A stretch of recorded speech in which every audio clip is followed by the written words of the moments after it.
The path to peace in the Middle East is the so-called two-state solution, that there should be a state of Palestine as a member state of the United Nations, living alongside the state of Israel, with both states having their security.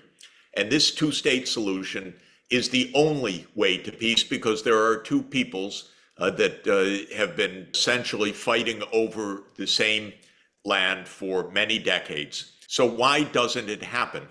It doesn't happen mainly because Israel rejects having a state of Palestine next door, and the United States has backed Israel in its rejection of a state of Palestine.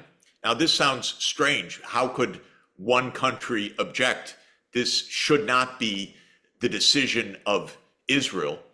This should be the decision of the world community to end this hot war, which is now also killing tens of thousands of innocent people in Israel's assault on Gaza.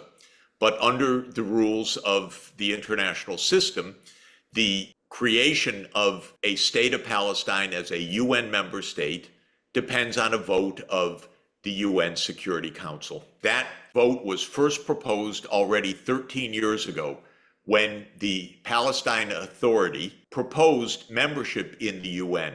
When an entity proposes UN membership, it goes to the Secretary General of the UN, and then the Secretary General clears it and sends it to the Admissions Committee, which is essentially the UN Security Council itself. This happened back in 2011.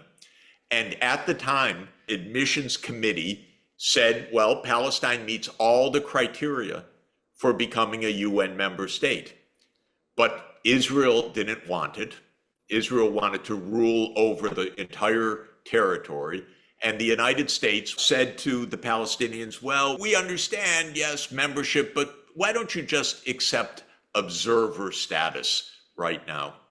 And the Palestinians, who are vulnerable and weak, said, okay, if the US says so, because the US promised it will soon be followed by membership. That was yet another lie of many, many lies over many decades. So 12 years later, in the context now of a massive, cruel, war crime-ridden destruction of Gaza by Israel, the Palestine Authority said, look, we made this application. We renew the application because it was accepted. It wasn't dismissed. It wasn't rejected.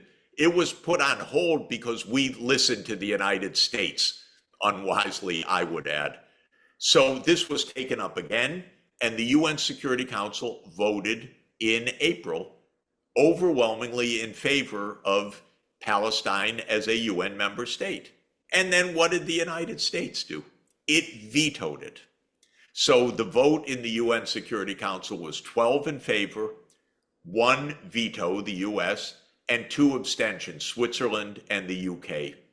Now, this is again one country blocking peace, but the rest of the world is saying, come on, of course we know the answer. So this went from the UN Security Council to the UN General Assembly. And there was a vote in the UN General Assembly, should Palestine be a UN member state? And the vote was 142 in favor and 9 against. Who were the 9? The US, Israel, of course, some very small islands, and a few countries that for whatever reasons fell into the US camp on this. But overwhelming world support.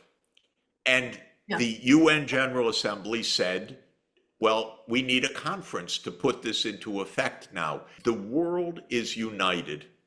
The UN is the right venue, and the veto of the United States needs to be overcome by making clear that the whole world is on side except for Israel, which opposes absolutely unjustly, and the United States, which has isolated itself diplomatically by this maneuver.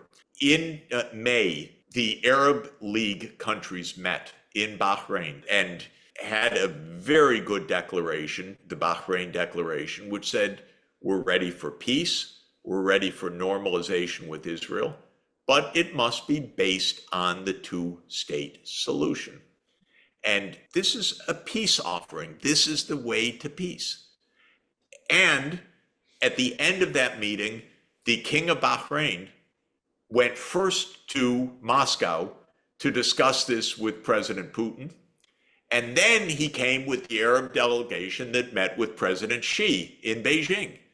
And the King of Bahrain, carrying the Bahrain Declaration, said, here is the path.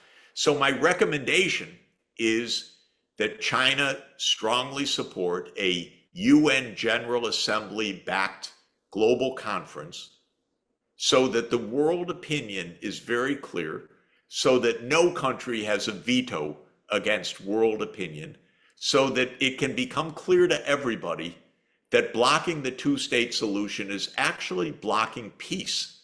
It's not just blocking a state of Palestine, it's blocking the real solution. And in this area, China will, of course, be on the side of the vast proportion of humanity, on the side of the Arab countries, the side of the Organization of Islamic Cooperation, the side of the non-aligned movement countries, the side of the G77 countries. The US will be diplomatically isolated, but it deserves to be if it's on the wrong side of global opinion. And this is what we need. We need peaceful ways to show that rational, decent thinking leads to a particular solution. We don't need wars for this. We don't need more violence for this. We need to show that the world is united for peace and that that's not even against Israel. That's for Israel's security. But Israel cannot continue to rule over millions of Palestinian people. That's not acceptable. That's not a way to peace.